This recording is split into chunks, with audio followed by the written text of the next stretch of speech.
Check Podcasts.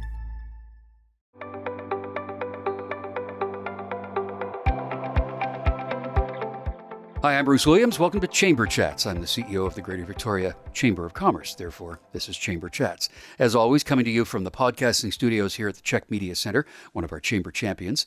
I want to acknowledge, as always, that I live and work in the ancestral unceded territories of the Lekwungen-speaking nations, known to us as the Songhees and the Esquimalt. And Chamber Chats is made possible by the support of Island Savings, a division of First West Credit Union. All the conversations we've been having with our members throughout the pandemic and things that we've said on this podcast, things you hear in media all the time, are about the challenges of our supply chain.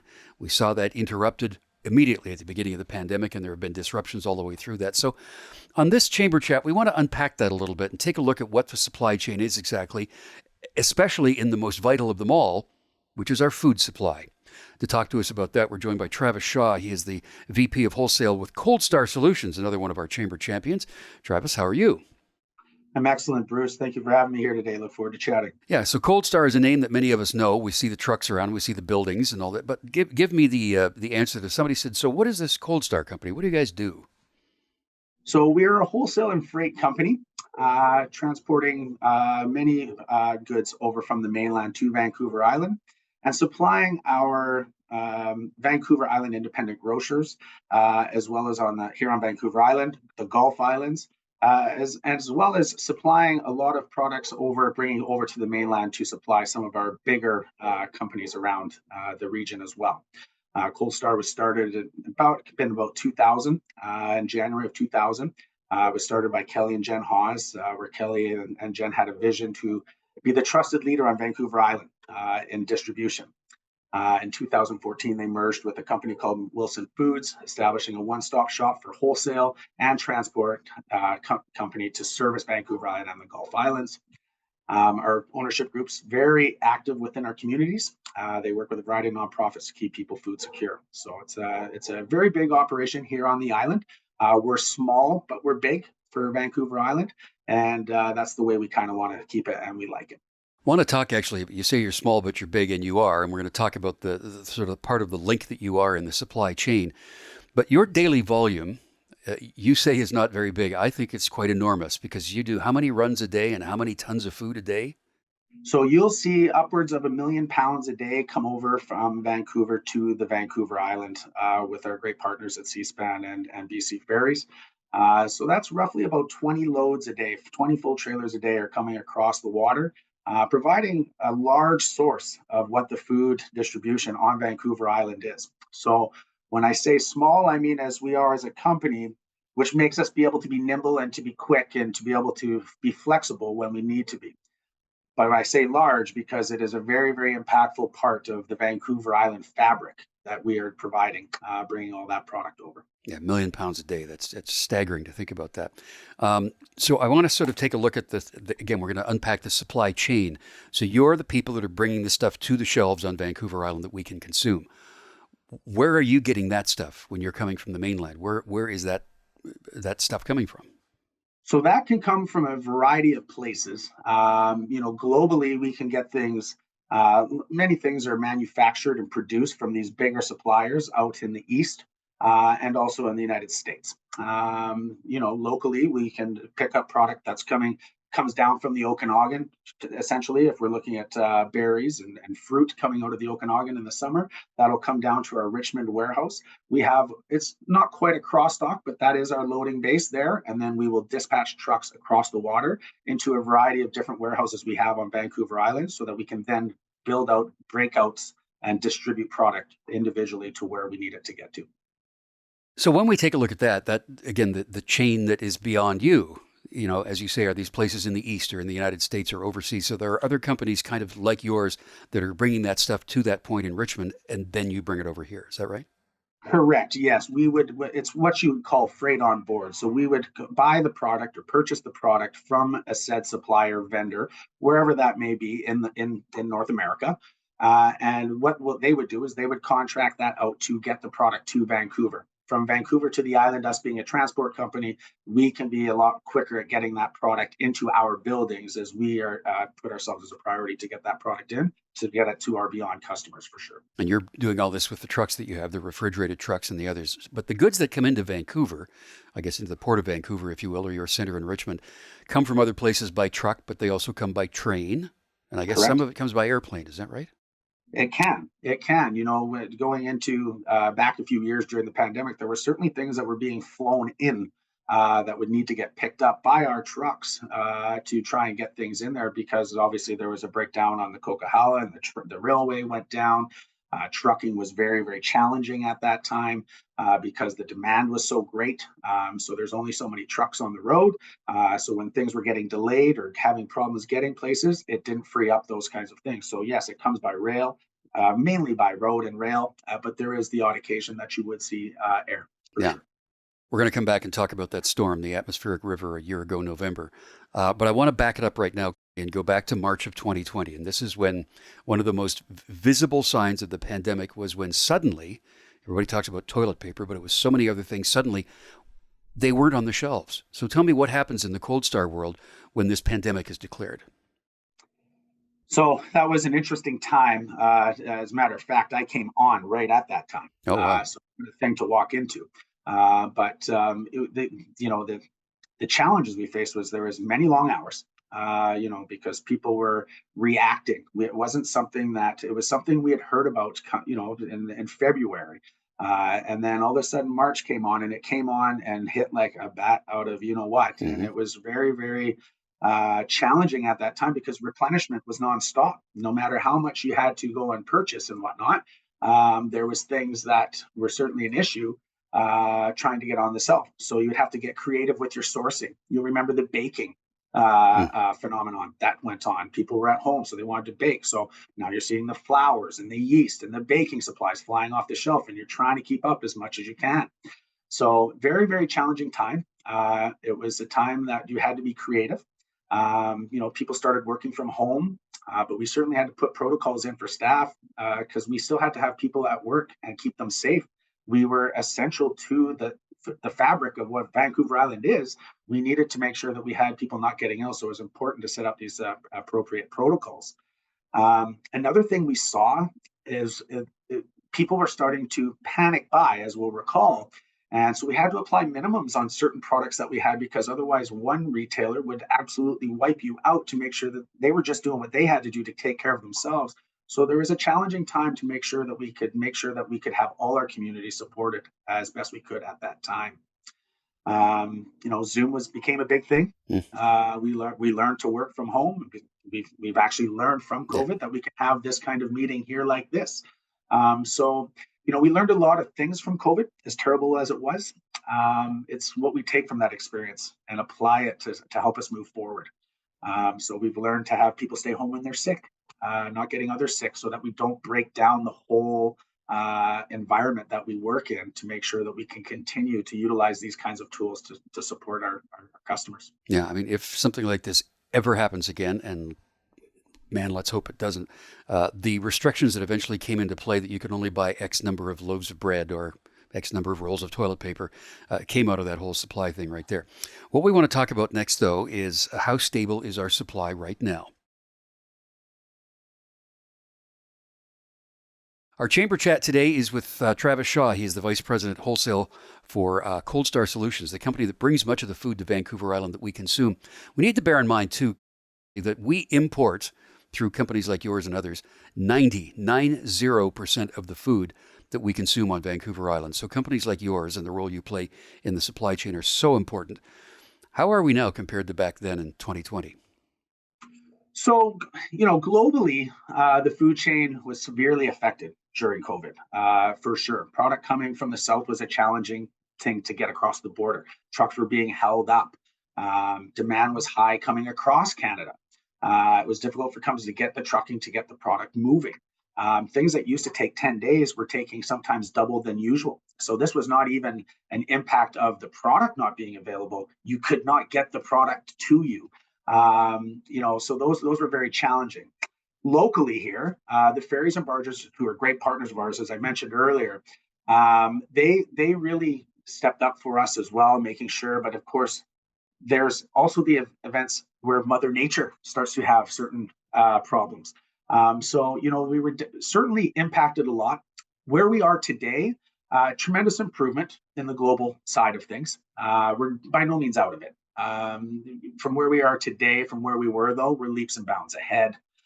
There's still many manufacturers that are not manufacturing fringe items, but supply in the mainstream seems to be in much better shape. Locally, things are improving and are in much better shape, providing your product isn't one of the ones that has a raw ingredient that could be challenging these days with our climate change and other impacts that we've seen. So, we see now that as long as they're not in one of those scenarios, it can be challenging to get some of those ingredients. But we do see locally that we are starting to rebound from that, and that I don't think that we are going to be food insecure. It's just we are still facing some challenges for getting our luxury items or wants. Yeah, I want to go a little further up the chain right now and talk about things like the situation that happened in a production facility in High River, the very aptly named High River, Alberta, where much of the processed meat that we consume here, production was slowed down because of the pandemic and because of the supply in general, right? Tell me about that. So they also, if I recall, got hit pretty good with a COVID bug that went through, which turned into labor shortages as Yes. well. So that in some of these disasters that we had through the pandemic, there was the labor shortages was a contributing factor to that because people were getting knocked down, and so there was challenges. Packaging was another thing that very rarely gets talked about, but because of the demand that went so high, you usually pre-buy all your packaging. To do that, it could be 12, 14, 16 weeks before you see some of that packaging again. So where we saw things like the flour going wild, it wasn't that we couldn't mill the flour. It wasn't that we didn't have wheat.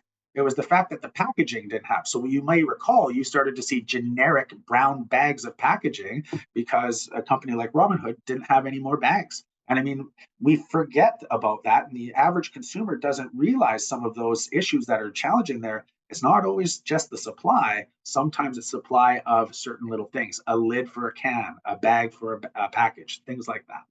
You had mentioned too the jump in baking. People needed comfort food. They needed mommy food. They wanted to do things that smelled good and make them feel good.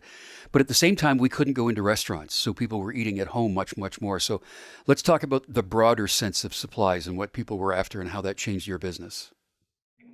For sure.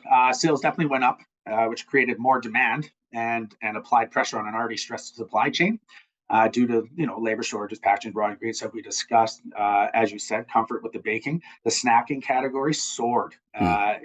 in that thing. When you're going through an unsettled time, everybody handles it differently. You want comfort, you want snacking. So we saw a lot of popcorn, you saw a lot of chips, you saw a lot of cookies, you saw a lot of crackers. That definitely soared. And we still see that somewhat, but we have learned to live with it better now. The panic buying certainly added a bit of pressure in those times when people were staying home. So you definitely seen an increase in demand, which was applying more stress to a already challenging time. But that was the world we were living in then, and it was an interesting time to say the least to be part of wholesale and distribution. I assure you that. Certainly was a difference in the supply of vegetables and fruit in the produce sections. Those were shelves that actually, even now, are still quite empty at times. Tell me about that. That is related to more climate and some of those things, and it's a very very difficult thing that some of these growers are facing, not just locally but abroad. As you said, we'll get into something a little bit later. You mentioned about the atmospheric river, but all that stuff is actually happening currently now down in California. Mhm. So you're seeing the wind and the rain wipe out crops, which therefore means that we cannot get those kinds of products because our climate just doesn't grow those particular kinds of products at this time. So you still will see some of those shortages that pop up from time to time, which is not necessarily related to the pandemic. That's more related to climate challenges in the produce sector. Where it transfers over is when you look if those kinds of products are then canned or if they're put in products that you buy off your grocery shelf. In the grocery world, that's where you start to see some of those shortages because now they're on allocation from the manufacturers because you can't have one vendor buying all the product and then not having it elsewhere. So those are two different challenges, but related. Just for point of reference, too, this recording is happening January the 11th, which is when the big rainstorms and again the atmospheric river are moving into California. We had our own back in November of 2021. I want to talk about that next. Our guest on Chamber Chats today is Travis Shaw. He is the Vice President of Wholesale for ColdStar Solutions, one of our Chamber champions, in fact. So the big storm that happened a year ago, November, Travis, when we talk about things further up the supply chain, that you're having things brought into Vancouver from Ontario, from the prairies, from the States, wherever it was. So that storm came along and knocked out the entire route.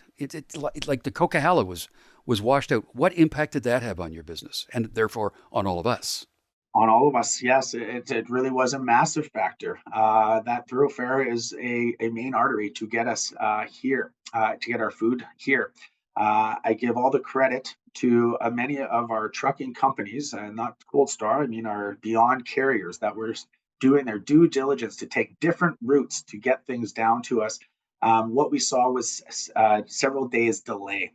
And so obviously a very, very challenging time. And again, it was right at the, you know, I know this started in March of 2020, but we were still in the very big height of COVID at 2021 November when that started, leading into a Christmas season. It was heartbreaking seeing what happened to the people in the Fraser Valley, Abbotsford, and whatnot area, Chilliwack. It was absolutely heartbreaking seeing that happen. So, with trucking already being an issue, now the railway is knocked down. Strong stress on manufacturers already. I mean, the impact was massive. Again, leading into Christmas, it was a devastating time. It's not necessarily a factor anymore. I thought that the Coquihalla got back together fairly quickly, Yeah. all things considered. I thought that was a very fortunate thing for us. I think that could have been even worse. Hard for us to imagine that, but it could have been even worse. But they did manage to get temporary structures in place, and it was roughly about a month later. And I thought that was going to be several months. So very impressed with how that happened. It definitely impacted us leading up, but everybody in the province was in it together. We were all aware of it. There wasn't a lot of backlash from customers and consumers. That everybody understood. It was a challenging time that we were in. Overall, I think we are on the way back. But I certainly, I tread carefully when I say those comments because I know there was a lot of devastation that happened to a lot of hardworking people with their livestock that really changed their lives as much as it's changed ours. And when we talk about climate episodes elsewhere in the world, we've referred to the California storms. I think about things that we consume here that we are never, ever going to grow here. We're always going to bring pineapples, oranges, limes, citrus fruit, lychee, all that kind of stuff. Do you think consumer habits are going to change when those items become more rare, in other words, more expensive? These are luxury items. These are wants. And sometimes you have to pay a little bit more for those luxury items. Do we see maybe some shopping habits change there? Yes. But do I see them not coming? I don't think so. I think we'll still be sourcing those. But again, they become luxury items. With everything we're going through in today's world right now, people are changing their shopping habits already. Never mind the climate, never mind the supply. There's other issues that are impacting families at home. These are luxury and items and more impulse buys. The staples will definitely be concentrated on and focused on, but we would still expect these things to be being purchased. Grocery wise, I think you could see a drawback on certain items. I could use an example of not anybody in particular, but let's take a fudge company, for example, that has 20 flavors. Do you need all 20? Could that be 8, 12 flavors? And that way you can start to see, production being scaled back a little bit in that area so that they can, one, become a little bit more efficient, and two, when you're making one big batch as opposed to 20 batches, you can start to maximize your efficiencies. Yeah. So what about the the $9 head of lettuce and the? I'm a guy that eats yogurt for breakfast, and I like to put fresh fruit on it. And to the point now that I actually stored and frozen fruit so that I can have it through the wintertime. I have never done that before because the last time I looked, a pint of like raspberries was $8 or something. Is that So is that ever going to change? that will change.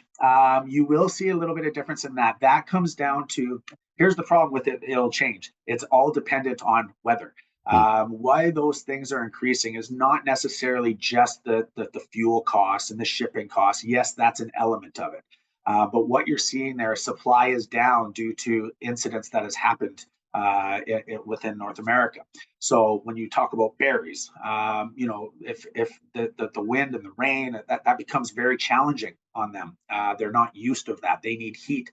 And whereas we're going with the lettuce, like, in the wintertime, obviously we don't grow that here in BC. So we source that from California for the most part.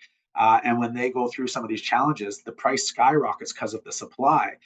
You'll recall a month ago, you were seeing cauliflower being sold for anywhere from $9.99 to $12.99 a head in a store.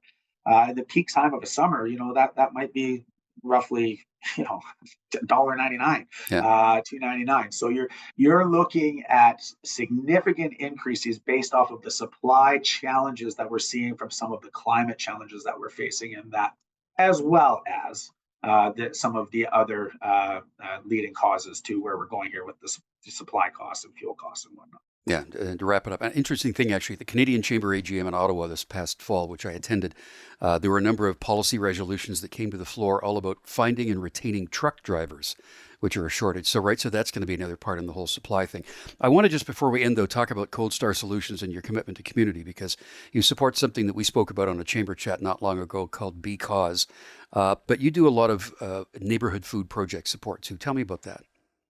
Yes, so our ownership group is very big on supporting foods in secure places. Big supporters of a community project. That community project that is run by our team here. That Jen Hawes is a very big proponent of this. The Rainbow Kitchen is one of our many suppliers that we do. But neighborhood houses, the Sandwich Neighborhood House, the James Bay Community Project, to name a few.